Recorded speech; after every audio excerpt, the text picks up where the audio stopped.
سلامتی ہے ان آنکھوں پہ جو ہدایت پہ نظر جمائے بیٹھی ہیں، سلامتی ان کانوں پہ جو ذکر خیر کے منتظر رہتے ہیں، سلامتی ان قدموں پہ جو ہدایت کی راہ پہ گامزن ہیں۔ السلام علیکم ورحمۃ اللہ وبرکاتہ۔ تمام تعریفیں خدائے بزرگ برتر کے لیے جو وحدہ لا شریک ہے، نہ کوئی ثانی ہے نہ کوئی ہمسر ہے۔ درود لامحدود محبوب رب الودود، راحت العاشقین مراد المشتاقین حضرت محمد مصطفیٰ، آپ کی آل پاک، آپ کے جانثار انصار اور اصحاب پر۔ ظالمان آپ دیکھ رہے ہیں الف لام میم، میں آپ کا میزبان محمد اویس ربانی تہہ دل سے آپ کو کہتا ہوں خوش آمدید۔ ہم اکثر اس دنیا میں آئے نہیں ہیں بلکہ ایک مقصد کے ساتھ آئے ہیں، اور یہاں سے جائیں گے نہیں بلکہ ایک کام، اعمال، کارنامہ سر انجام دے کے جائیں گے۔ البتہ یہ جو مقصد ہے اس میں دو اشیاء ہیں جو مل کے اس کام کو یقینی بناتی ہیں۔ ایک طرف روح ہے اور ایک طرف جسم ہے۔ جسم کو روح نے بڑی طاقت دے رکھی ہے، مگر خود اپنی ذات میں روح کو جو طاقت حاصل ہے اس کا احاطہ جسم بھی نہیں کر سکتا۔ ایک وقت آتا ہے کہ ہم سب اللہ رب العزت کے پاس واپس لوٹتے ہیں، اور جس کا حقیقی طور پہ وعدہ بھی ہے اور یقین بھی ہے۔ ایک مسلمان اس نیت اور عقیدے کے ساتھ جیتا ہے کہ موت حتمی ہے اور اس میں کوئی شک نہیں ہے۔ مگر اس کے بعد ہوتا کیا ہے؟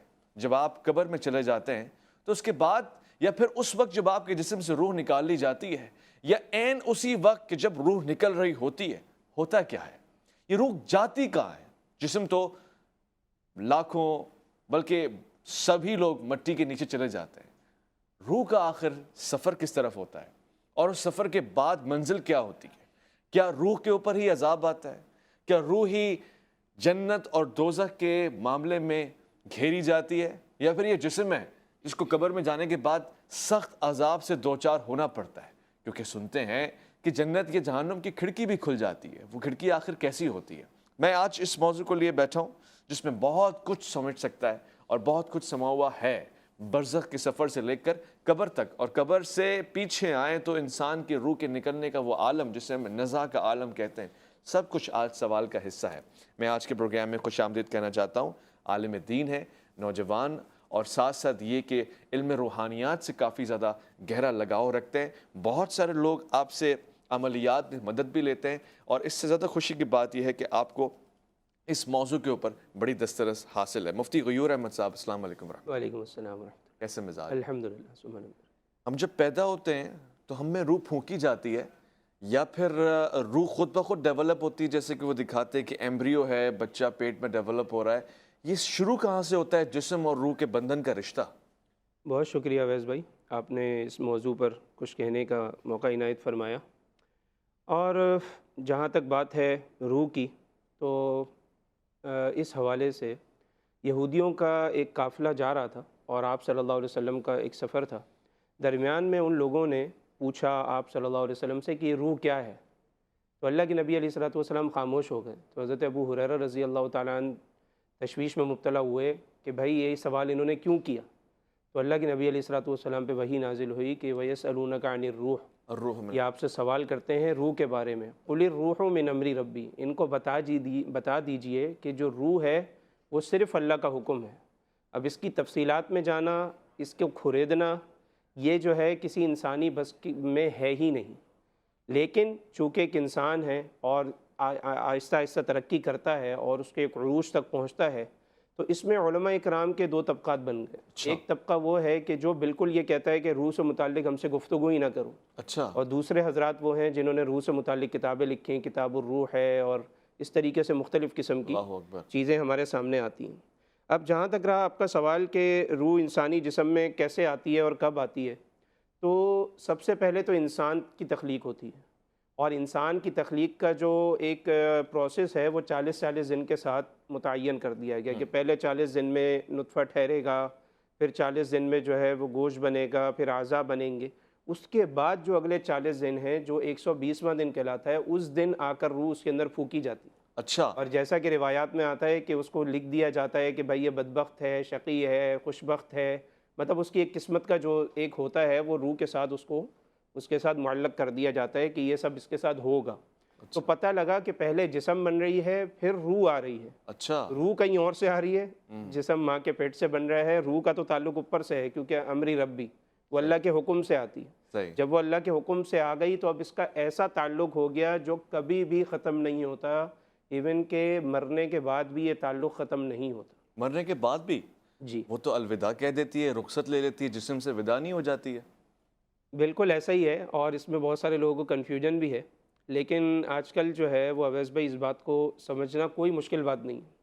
یہ آپ کے ہاتھ میں موبائل ہے، آپ کے ہاتھ میں ٹیب ہے، آج آپ یہاں بیٹھے ہوئے اور آپ ہزاروں میل دور جو ہے اگر آپ اپنا کوئی بھی پیغام اچھا پہنچانا چاہیں، کسی کو کوئی پازیٹیو میسیج دینا چاہیں تو آپ دیں گے تو اگلے کو ہزاروں میل بیٹھے ہوئے خوشی ملے گی. اور اگر آپ اپنا کوئی نیگیٹو میسیج دینا چاہیں، کوئی غصے والی بات کرنا چاہیں تو ہزاروں لاکھوں میل بیٹھے ہوئے آدمی کو وہی چیز پڑھ کر غصہ بھی آئے گا اور اس کی روح اور جسم دونوں متاثر ہوں گے. جی صحیح. یار اس نے مجھے ایسا کہا تو کہا کیوں؟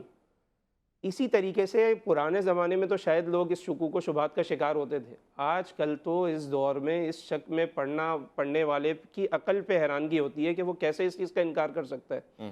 کیونکہ جب ایک انسان پیدا ہوا ہے تو روح اور روح مع الجسد کا تعلق اس کا قائم ہو چکا ہے. 120 دن میں دونوں کا تعلق قائم ہو گیا. اب ایک انسان ٹھنڈا پانی پی رہا ہے تو ٹھنڈا پانی تو وہ جسم کے لیے پی رہا ہے لیکن اس کی روح تسکین پا رہی ہے. اگر وہ کوئی نیک کام کر رہا ہے تو کام تو وہ جسم کے ساتھ کر رہا ہے لیکن اس کی روح کو تسکین مل رہی ہے. اگر وہ گناہ کا کام کر رہا ہے تو بظاہر تو بہت اچھا لگ رہا ہے لیکن اس کی روح اس سے متاثر ہو رہی ہے. جی. تو یہ کیسے ہو سکتا ہے کہ مرنے کے بعد اگر انعام مل رہا ہے تو وہ جسم کو ملے، روح کو نہ ملے؟ اچھا. اور اگر عذاب ہو رہا ہے تو وہ صرف جسم کو، روح کو نہ ہو؟ جب ساری زندگی کا ایک تعلق رہا تو یہ کنیکشن رہتی دنیا تک، ہر وقت جب تک قیامت نہیں آ رہی، جب تک ایک انسان جنت جہنم میں نہیں جا رہا، اس وقت تک یہ رشتہ اس کا قائم و دائم رہے گا. ہر حال میں رہے گا. تو پھر وہ بیچ میں کیا پوز آتا ہے کہ جب انسان انتقال کر جاتا ہے تو وہ انتقال یعنی منتقل کیا شے ہوتی ہے؟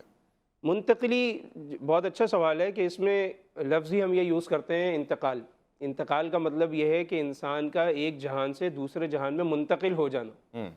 اس کو آپ یہ نہیں کہہ سکتے کہ ایک انسان کا ایک جگہ سے فنا ہو جانا، یہ لفظ نہیں کہتے ہیں. اچھا. ہم کہتے ہیں منتقل ہو گیا، شفٹ ہو گیا، وہاں چلا گیا. اب وہ کون سی جگہ ہے؟ وہ ہے عالم برزخ. صحیح. عالم برزخ کیا ہے کہ ایک انسان کے مرنے کے بعد جو زندگی اس کی شروع ہو رہی ہے، یہ زندگی آخرت سے پہلے کی زندگی ہے. اس کو برزخ کہتے ہیں. اب اس برزخ کے اندر ایک انسان جب مرے گا تو اس کی کچھ حالتیں ہوں گی. مثلا ایک یہ ہوگا کہ وہ اپنی طبعی موت مرا اور اس کو ایک انسان نے قبر میں دفنا دیا. ایک ہے اس کو شیر نے کھا لیا، ایک ہے وہ آگ میں جل گیا، ایک ہے وہ پانی میں ڈوب گیا. تو اب جہاں پر جو شخص مرا ہے وہی اس کی عالم برزخ ہے. اچھا. وہیں پر جہاں مرا ہے وہیں پر منکر نکیر فرشتے آئیں گے، اور جو بہت خوفناک روایات میں آتا ہے کہ فرشتے ہوں گے اور وہ آ کے اٹھائیں گے اور زندہ کریں گے، یہاں تک کہ شیر کے پیٹ میں بھی جا کے زندہ کریں گے. اچھا. اور اس کی روح باقاعدہ آئے گی، اس کا جسم بنے گا، وہ اٹھ کے ایسے بیٹھے گا، باقاعدہ اس سے سوالات ہوں گے. اچھا. مر ربو کا، ما دینو کا، تمہارا رب کون ہے، تمہارا دین کیا ہے.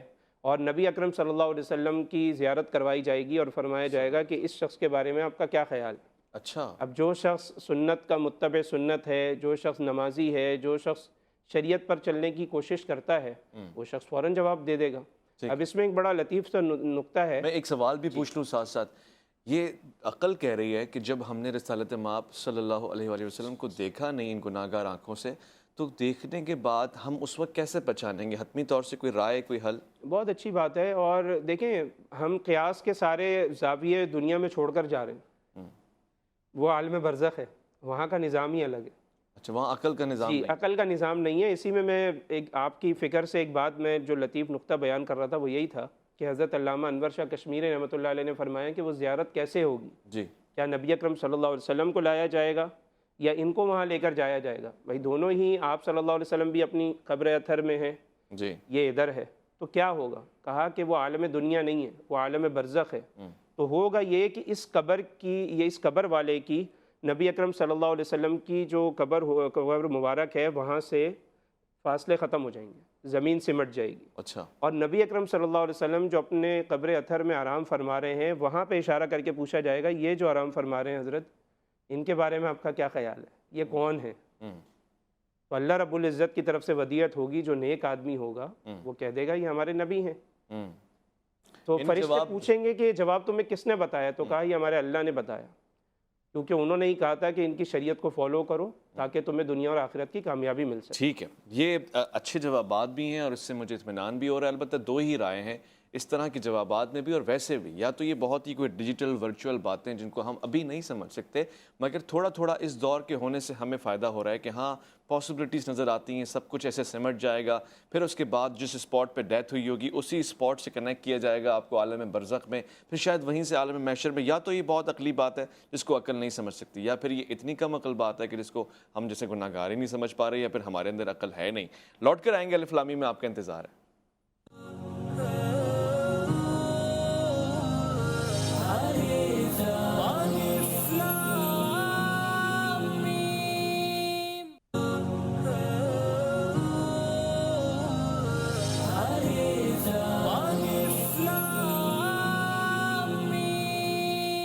خواتین و حضرات، سوشل میڈیا پہ تصاویر کا سلسلہ تو بندہ رہتا ہے، مگر ایسے اسکرول کرتے ہوئے مجھے مکہ معظمہ کی الحجاز مقدسہ کی ایک تصویر سامنے آئی میرے آنکھوں کے، جس میں بہت سارے لوگوں کے جنازے پڑھے جا رہے تھے، مگر ایک جنازے کو چہرے کو نہیں ڈھانکا گیا تھا. سوال پوچھنے پہ یہ معلوم ہوا کہ یہ معاملہ تھوڑا سا عجیب ہے.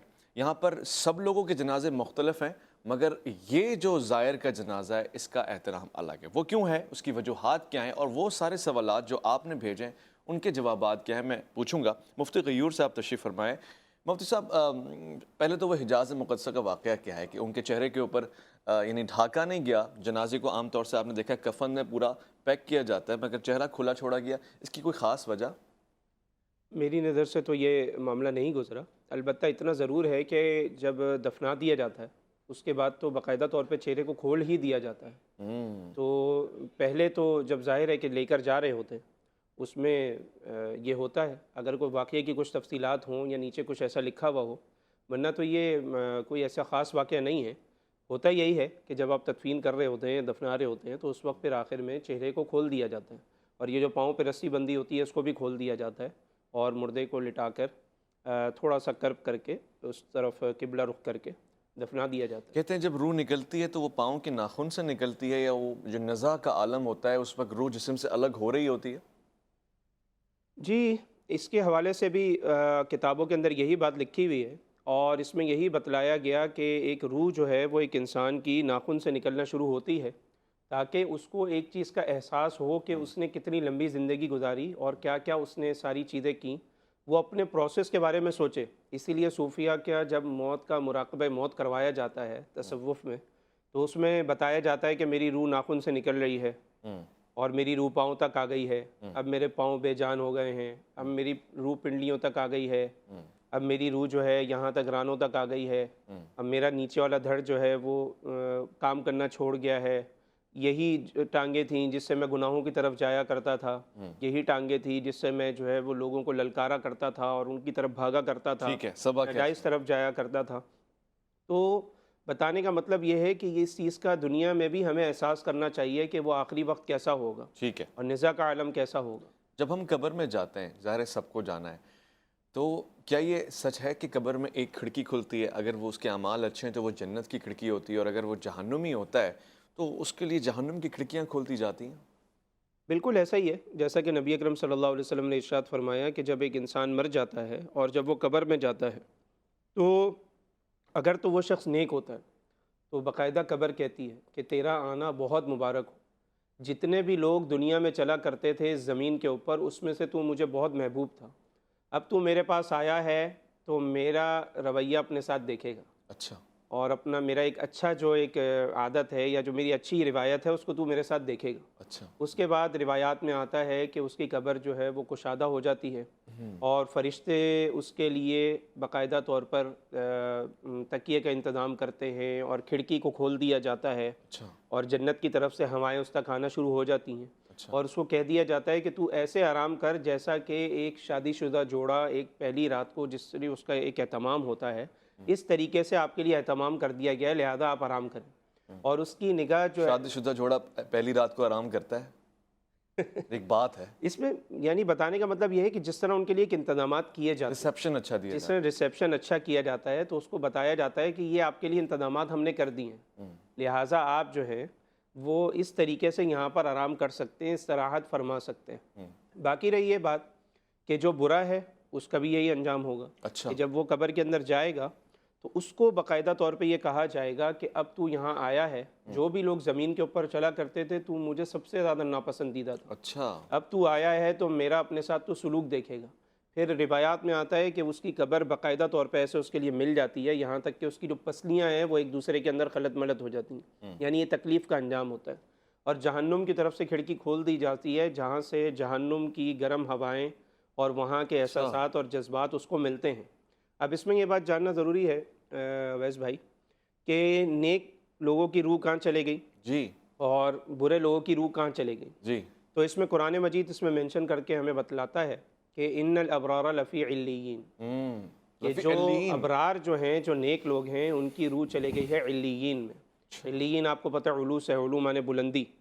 اور اسی طرح جو سجین ہیں، وَإِنَّ الْفُجَّارَ لَفِي سِجِّينَ، جو فجار ہیں ان کی روح کہاں چلے گئی؟ وہ چلے گئی سجین میں۔ سجین آپ کو پتہ ہے سجن سے ہے، سجن مانے ہوتا ہے قید، اللہ کسی کو جیل میں ڈال دینا۔ اللہ، تو کہا کہ جو علیین ہیں وہ تو بلندیوں کا سفر کر رہی ہے وہ روح، اور سجین پستی کا سفر کر رہی ہے۔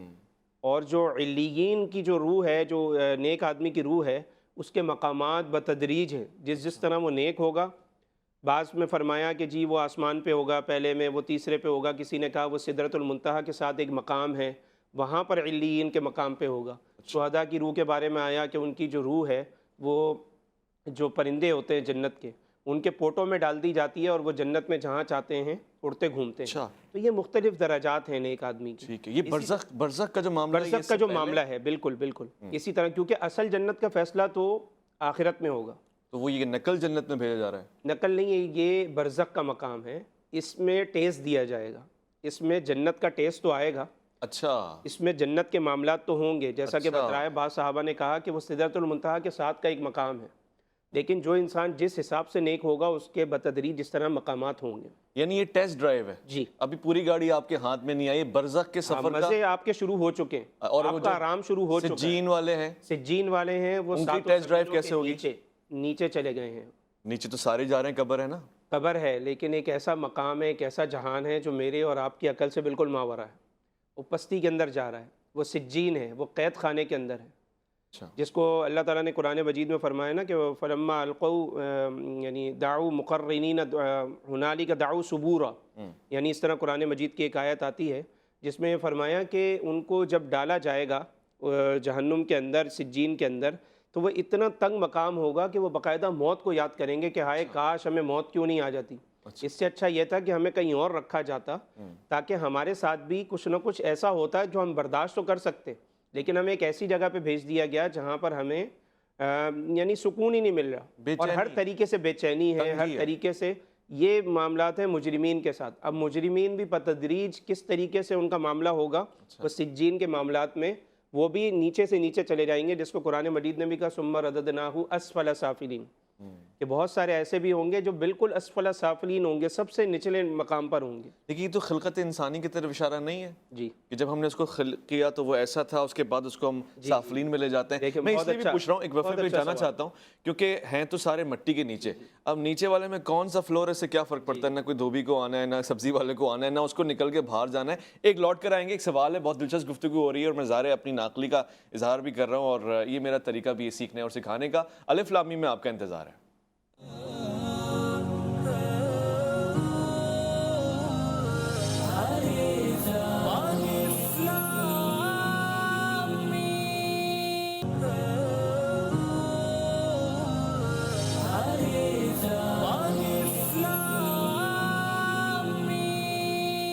خوش آمدید، مفتی غیور احمد آپ سے خطاب فرما رہے تھے، میں سوال جواب پوچھ رہا تھا اور مجھے مل رہے تھے۔ اب میں بغیر کسی فاصلے کے، بغیر کسی وقفے کے سید رضی حیدر زیدی صاحب تشریف فرمائے، معروف عالم دین ہے، بہت سارے سوالات آپ کے منتظر ہیں، سلام بھی سیاست کر دوں گا اور سوال بھی پوچھ لوں گا۔ میں علامہ صاحب آپ کو خوش آمدید کہتا ہوں، السلام علیکم ورحمۃ اللہ۔ سوال چونکہ موت، برزخ اور اس کے بعد روح اور جسم کا ہو رہا ہے، عام طور سے ہم نے سنا ہے روح کیا ہے، روح امر خدا ہے، البتہ کہیں پہ وہ قرآن کہتا ہے کہ یہ روح الامین ہے، اور پھر مختلف مقامات پہ اس نے مختلف ناموں سے پکارا ہے، روح القدس بھی کہا ہے، تو کیا یہ وہی روح ہے اور اس کے مختلف نام ہیں، اسماء ہیں، یا پھر یہ الگ الگ ارواح ہیں؟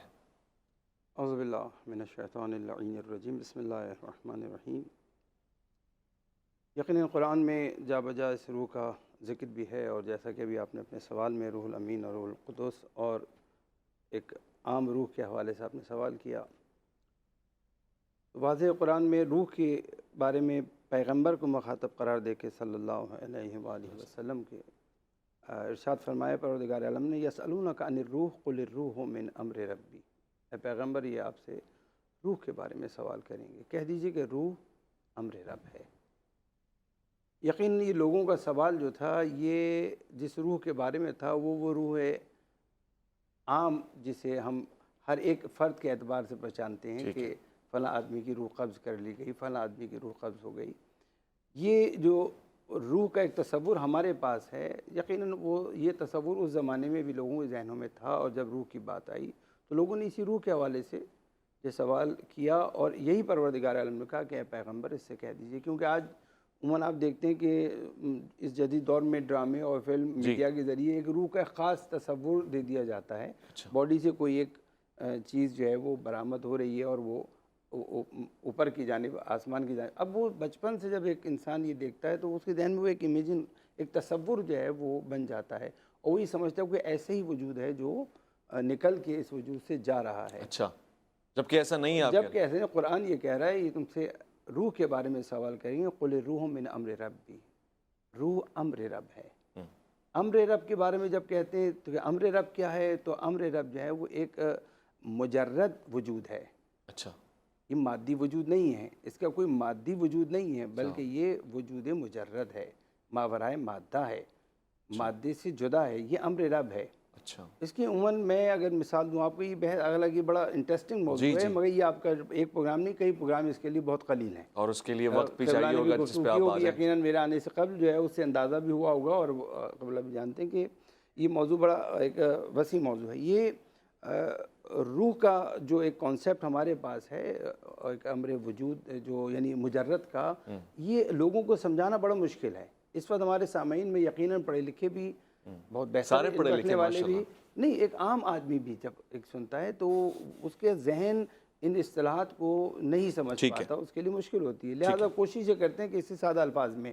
تو انسانی وجود پروردگار عالم نے جب بطن مادر میں تشکیل دیا اور وہ 4 ماہ کا ہو گیا، تو پھر امر رب اس سے تعلق پیدا کرتا ہے، اور وہ امر رب جب تعلق پیدا کرتا ہے تو اس کی علامت یہ ہوتی ہے کہ فرسٹ مومنٹ جو ہے وہ ماں اپنے بطن میں محسوس کرتی ہے۔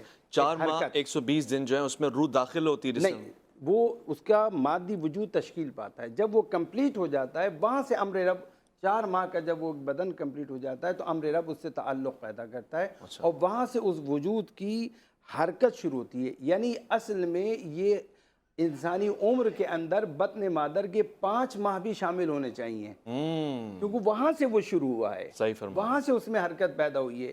وہ جو حرکت وجودی ہے جو ایک اس کی مثلا روح پڑنے کے بعد ہے، وہ بطن مادر سے شروع ہوئی ہے، 4 ماہ تک تو وہ ایک مادی جسم تشکیل پا رہا تھا۔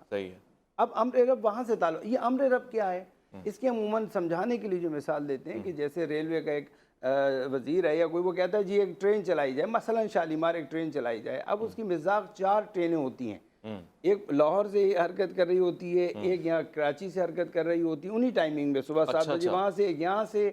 اب امر رب ایک ہی ہے، یعنی آرڈر یہی ہے کہ شالیمار چلائی جائے، اب وہ شالیمار یہاں سے حرکت کر رہی ہے، وہ ایک وجود ہے جو حرکت شروع، ویسے وہ نہیں ہے اس کی، اس کے بعد وہ ایک حرکت شروع ہوتی ہے، اور اس حرکت کو ایک بار وہ آتا ہے کہتے شالیمار بند، ایک آرڈر آتا ہے شالیمار بند، اب وہی جو حرکت ہوتی ہے ان ٹائمنگ میں اس نام سے وہ حرکت رک جاتی ہے۔ صحیح ہے، یہ امر رب ہے کہ ایک وجود جو ہے وہ امر رب سے، حکم پروردگار سے، ارادہ الہی سے حرکت شروع کرتا ہے، ایک خاص ٹائم آتا ہے، خاص شرائط اور اسباب پیدا ہوتے ہیں، وہاں سے امر رب ہوتا ہے کہ اب یہ حرکت رک جائے، اس نام سے، اس عنوان سے وہ اسٹاپ ہو جائے۔ ٹھیک ہے، اب سوال یہ ہے کہ وہ امر رب موت یعنی انتقال کے اوپر جدا ہو جاتا ہے، جسم سے جدا ہو جاتا ہے، تو وہ کہاں جاتا ہے، یہ آپ بھی ذرا بتائیں۔ اچھا، اب اس میں پھر وہی میں عرض کرتا ہوں، بڑا ایک وسیع موضوع ہے کہ اب یہ تو امر رب ہے، حرکت پیدا ہوئی، آپ نے یہاں جب یہ لائٹنگ کی اور یہ بلب لگائے آپ نے، تو یہ بلب اور یہ ٹیوب لائٹس لگانے کے بعد یہ ایک ڈیڈ باڈی کی مانند یہاں پر بجھے ہوئے تھے، آپ نے ایک سوئچ آن کیا، ایک چیز نے اس سے تعلق پیدا کیا، اور وہ کیا ہے، پاور، کرنٹ۔ اس پاور کے اس ایک بجھے ہوئے وجود کے اندر، بے جان وجود کے اندر تعلق پیدا کرنے سے ایک نئی چیز سامنے آئی جسے آپ یہ لائٹ کہہ رہے ہیں۔ یہ نہیں تھی لائٹ پہلے، مگر وہ جیسی پاور اس سے تعلق پیدا کرتی ہے، یہ ایک نیا وجود سامنے آتا ہے۔ اب نہ ہم پاور کی طرف متوجہ ہیں اور نہ ہی ہم بلب کی جانب متوجہ ہیں، اب ہم متوجہ ہیں روشنی کی جانب، جی اس لائٹ کی جانب متوجہ ہیں۔ اسی طرح جب امر رب تعلق پیدا کرتا ہے، جیسے ہی تعلق پیدا کرتا ہے بطن مادر میں، ایک تیسرا وجود سامنے آتا ہے اور وہ ہے نفس انسانی۔ واہ واہ، خوبصورت مثال ہے۔ اب مجھے ایک سوال کے جواب دیں، عالم ارواح میں جسم تو موجود نہیں تھا، وعدے تو روح کر کے آئی ہے، اور جب ہم لوٹ کر جائیں گے تو عذاب یا ثواب یا اجر جسم کو ملے گا یا روح کو ملے گا، یا اس وقت کوئی نیا وجود آئے گا؟ فلاسفہ کی اصطلاحات، عرفاء کی اصطلاحات اور دیگر یہ فرق کرتی ہیں۔ کہیں پر روح سے مراد انہوں نے اسی نفس انسانی کو لیا ہے، وہ حقیقت انسانی، کہیں اسے روح سے تعبیر کر دیا گیا۔ قرآن میں ہم یہ دیکھتے ہیں، ہمارے لیے حجت قرآن ہے، اور قرآن میں مخاطب نہ روح کو قرار دیا گیا ہے نہ جسم کو قرار دیا گیا ہے، نفس کو قرار دیا واہ گیا واہ ہے۔ واہ واہ، تزکیہ بھی انبیاء آتے ہیں تو نفس انسانی کا تزکیہ کرتے ہیں، ہمیں بھی اگر تزکیے کے لیے کہا گیا تو اپنے نفس کا تزکیہ، محاسبہ نفس کا کیا جاتا ہے، نہ روح کا۔ روح نہ بد ہوتی ہے نہ خوب ہوتی ہے، روح تو ایک امر رب ہے جو کہ خوب ہی خوب ہے، اس میں برائی کا کوئی تصور نہیں ہے، جو برائی ہے وہ نفس میں ہے۔ وَنَفْسٍ وَمَا سَوَّاهَا فَأَلْهَمَهَا فُجُورَهَا وَتَقْوَاهَا، واہ واہ واہ، یہ نفس ہے۔ یا ایتھا النفس المطمئنہ ارجعی الی ربک راضیۃ مرضیہ فادخلی فی عبادی وادخلی جنتی۔ نفس کو بلایا ہے پروردگار، اسے مخاطب قرار دیا ہے، لوٹ اپنے سمجھ آ گیا، نہ جسم نہ روح۔ ٹھیک ہے۔ علامہ صاحب، قبر میں انسان جا رہا ہے، یعنی اب تو یہ سمجھ لیں کہ انتقال ہوا ہے، اس کو قبر میں داخل کیا ہے، یہ معاملہ کیا ہے کہ اس سے جو سوالات پوچھے جاتے ہیں احادیث سے ثابت ہیں، وہ کیا سوالات ہوتے ہیں جو اس سے پہلے پوچھے جاتے ہیں، جو اس سے دینے پڑتے ہیں جواب؟ سب سے پہلے من ربک۔